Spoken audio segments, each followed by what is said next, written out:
Assalamualaikum warahmatullahi wabarakatuh. Kita kalah lagi 2-1 dari Irak. Jangan-jangan Jerome dukung Indonesia lagi ini. Tapi oke lah, itu joke saja, itu bercandaan saja. Jadi jangan dianggap serius seperti cerita-cerita yang kemarin. Kalau Jerome dukung pasti yang didukung akan kalah. Kalau yang komen-komen dengan bahasa-bahasa serius dan macam-macam, entah entah yang menyerang atau yang membela, itu ya jangan dibawa-bawa baper lah. Itu cuma joke, kita juga sering kan di rumah atau di kampung kalau bercandaan, wah gara-gara kamu sih jadi kalah, gara-gara kamu datang sih jadi kalah, itu kan juga sering. Oke lah, oke, kembali ke sepak bola. Indonesia harus mengakui keunggulan Irak dengan skor 2-1. Ya, dari awal pertandingan sebenarnya ya awal-awal ya awal banget mulai kick off kita sudah mulai ditekan. Irak sudah berusaha menekan, namun ya tekanan itu kita bisa mengatasi. Saya menunggu momen-momen di mana Indonesia bisa membalikkan keadaan atau bisa mulai memegang kendali, dan Indonesia mulai menit keberapa ya, 10-an atau berapa tuh, mulai bisa memegang kendali, mulai bisa membalikkan keadaan yang tadinya kita ditekan, giliran kita yang mentekan. Yang saya suka adalah kombinasi umpan-umpannya. Indonesia di menit sekitar ya 10 sampai ke 40-an lah itu bermain bagus, umpan-umpannya bagus, speednya bagus. Kelly Destroyer itu berlari terus.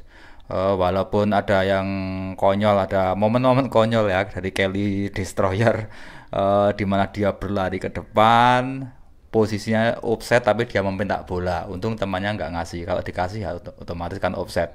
Tapi Kelly, saya lihat di babak pertama bagus sekali fisiknya menurut saya.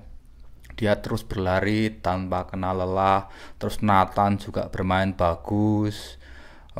Umpan-umpannya bagus, umpan panjang bagus, umpan pendek bagus. Saya sangat menikmati pertandingan di babak pertama ya, mulai menit ke 10-an lah. Kombinasi-kombinasi yang jarang terlihat. Bahkan di pertandingan kemarin waktu lawan Uzbekistan nggak terlihat sama sekali. Pertandingan tadi malam berbeda sekali ketika melawan Uzbekistan yang saya lihat itu. Walaupun masih sering ada salah-salah passing, salah kontrol, tapi ya masih bisa dihandle lah. Intinya saya menikmati pertandingan di babak pertama. Namun catatannya, dengan kombinasi pertandingan semacam itu, dengan kombinasi variasi umpan-umpanan seperti itu, ada catatan khusus, yaitu membutuhkan fisik yang prima, lari terus. Umpan langsung lari, cari tempat kosong, minta bola, umpan langsung lari. Itu benar-benar menguras tenaga. Kalau fisiknya nggak kuat ya paling beberapa menit sudah selesai. Nah, ini mungkin bisa ditingkatkan lagi ke depannya. Siapa tahu fisiknya lebih bisa meningkat, lebih oke lagi, sehingga bisa melakukan kombinasi-kombinasi semacam ini sampai menit akhir.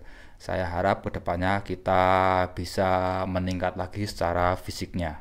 Namun entah kenapa di babak kedua kita seperti mulai kehabisan bensin, sudah mulai mengendur, sudah mulai melemah, entah karena kecapean di babak pertama melakukan speed tinggi, kecepatan tinggi, kombinasi yang melelahkan atau gimana, atau memang itu strategi dari STY yang menyarankan agar anak asuhnya bisa lebih kendur lagi untuk menghemat tenaga atau gimana, saya nggak tahu. Yang jelas mulai babak kedua pertandingan sudah lebih mengendur, kita sudah lebih mengendur. Irak sudah mulai agak bisa menguasai pertandingan. Kesalahan-kesalahan umpan tetap terjadi di kubu kita, sementara Irak sedikit sekali melakukan kesalahan umpan. Ya sebenarnya untuk masalah apa namanya ya, serang menyerang berbalas serangan kita masih 50-50 lah. Cuma eh, intensitas kita, kecepatan kita sudah mulai mengendur di sana. Serangan-serangan kita seperti buntu di depan, nggak bisa ngapa-ngapain. Sementara timnas Irak bermain disiplin dan bagus. Yang saya suka dari Irak adalah umpan-umpannya. Umpan-umpannya akurat semua itu. Kalau mungkin ya saya nggak menghitung, tapi kalau dihitung-hitung ya kemungkinan ya saya menduga akurasi passing dari Irak lebih tinggi daripada Indonesia.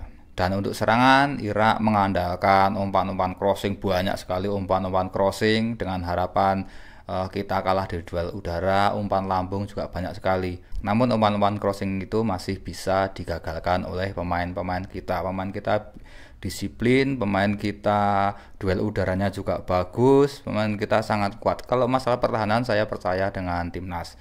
Masalah pertahanan eh, di luar dari kebobolannya ya, tapi oke lah masalah pertahanan kita. Kemudian masalah pressing, kita juga nggak terlalu ngepres tinggi, Winten ngepres terus enggak.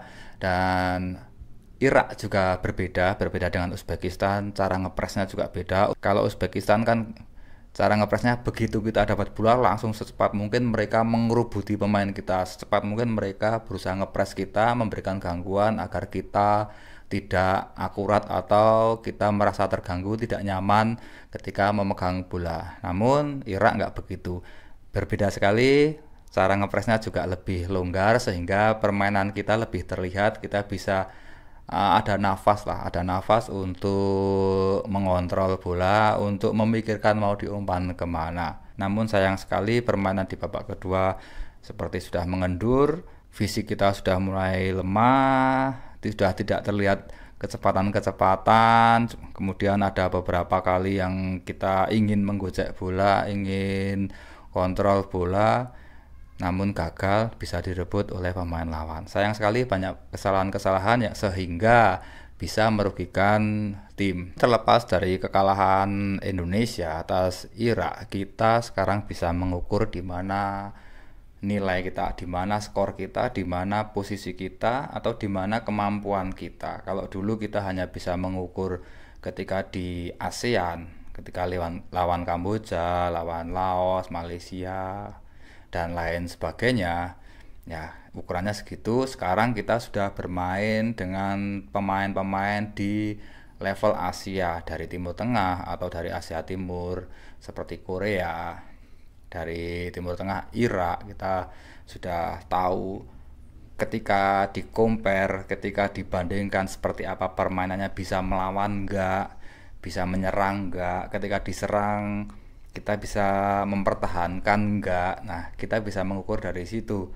Mungkin kalau dulu kita lawan tim-tim Timur Tengah langsung dihajar, kita nggak bisa ngapa-ngapain, kita pegang bola langsung hilang lagi. Sekarang kita bisa tahu ketika kita melawan Timur Tengah, ketika melawan Irak, kita bisa mengontrol, bisa dengan tenang umpan-umpan sana sini, bahkan bisa mencetak gol.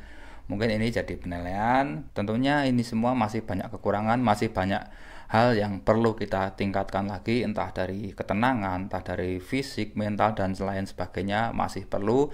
Namun setidaknya kita sudah mulai bisa mengukur jika tim kita ditandingkan dengan pemain-pemain dari Timur Tengah, atau gampangnya dari tim-tim yang kelasnya lebih di atas kita, lebih atas lah, lebih berpengalaman dari kita. Jadi nggak seperti kata dalam tempurung, seperti kemarin-kemarin kita hanya tahu, oh ketika kita lawan Kamboja seperti apa, Malaysia seperti apa, kita lawan Thailand seperti apa, kita ukurannya hanya segitu-gitu aja.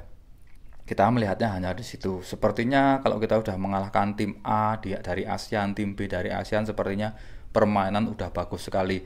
Nah, ketika dilawan dengan tim dari Timur Tengah langsung selesai 10-0. Ternyata kita seperti kata dalam tempurung. Sekarang kita sudah tahu kita di level yang lebih tinggi lagi di Asia. Kita tahu ukuran kita tahu kemampuan kita seperti apa. Jadi itu bisa jadi patokan untuk semangat ke depan, untuk memperbaiki ke depan agar sepak bola kita lebih bagus lagi. Memang masih jauh kalau kita berbicara Piala Dunia 2026, sepertinya masih jauh, tapi adik-adik kita masih U23, mungkin di Piala Dunia 2030 mungkin lebih bisa bersaing lagi. Dan ini mungkin bisa jadi patokan buat kita atau barometer buat kita. Kalau ingin dipanggil timnas, kalau ingin menjadi pemain timnas, harus bisa levelnya seperti ini. Setidaknya levelnya seperti pemain-pemain di Piala Asia. Jadi menurut saya kekalahan ini nggak masalah ya, sedih-sedih sih kalau kalah ya, namanya juga kalah, tetap sedih. Tapi kita ambil hikmahnya, kita ambil pelajarannya, kita catat semua kekurangan-kekurangan kita, sehingga besok kita bisa meningkatkan lagi, kita perbaiki lagi. Masih ada event selanjutnya. Oh ya, yang paling dekat kita akan melawan Guinea ya. Bacanya gimana sih? Guinea apa Guinea ya? Ya, kita akan melawan itu untuk menentukan apakah kita bisa lolos ke Olimpiade atau tidak. Semoga kita bisa lolos ke Olimpiade dan sepak bola kita akan semakin maju. Maju terus, timnas Indonesia kompak terus, supporter Indonesia. Mari kita majukan sepak bola Indonesia sesuai dengan kapasitas kita.